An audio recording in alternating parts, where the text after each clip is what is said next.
Even with today's news, the main question on the minds of the lesbian, gay, bisexual, transgendered community as they consider the 2010 US Census is shifting. But the prevailing initial question has been, why is it they or we should care? This could lead us to ask for a reminder of what exactly is the census. The census creates a portrait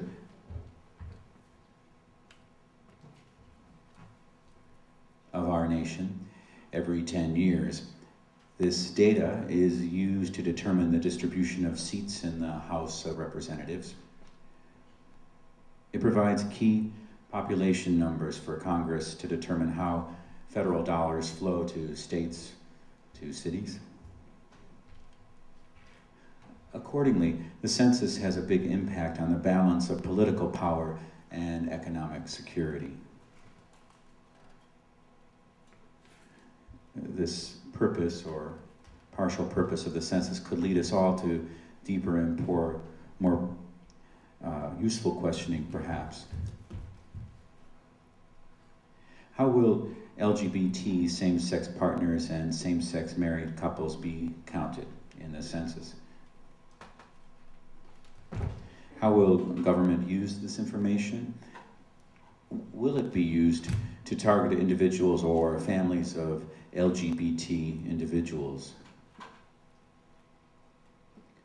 If transgendered, consider the box that one checks on government forms that is used to identify one's sex. Does one check off the sex assigned at birth, or their current gender identity, or their gender expression? What if none of these options fits?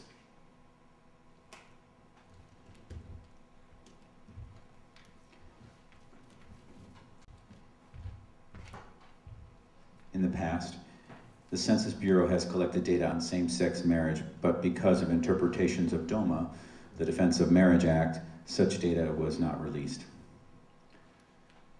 A bit of history, a presidential directive, and new developments this week. First, the history. In 1996, the US Congress passed DOMA, which prohibits federal recognition of same-sex marriage and also allows a state to ignore gay marriages performed outside its borders. The presidential directive. According to the Wall Street Journal, President Obama had directed the Census Bureau to more accurately reflect couples involved in same-sex marriages, unions, and partnerships in the upcoming big count. He said, "Unfortunately, my administration is not authorized by existing federal law to provide same-sex couples with the full range of benefits enjoyed by heterosexual married couples. That's why I stand behind my long-standing commitment to work with Congress to repeal the so-called Defense of Marriage Act. It is discriminatory, it interferes with states' rights, and it's time we overturned it." But with the advent of new developments this week, the Census Bureau will continue to collect the data on same-sex marriage, but only release that data to individual states. This is due, as it is reported by the Census Bureau themselves, to an inability by the Bureau to responsibly collect and classify data because of previous collection methods set up and used historically.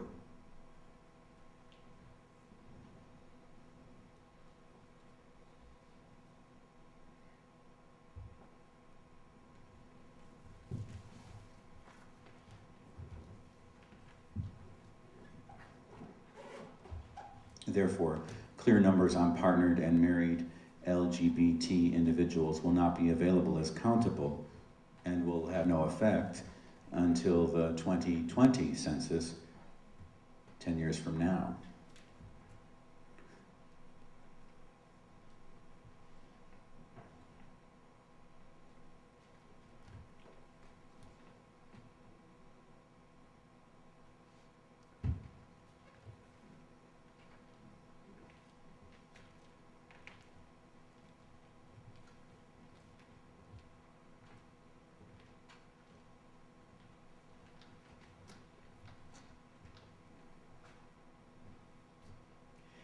where does this leave us in October of 2009?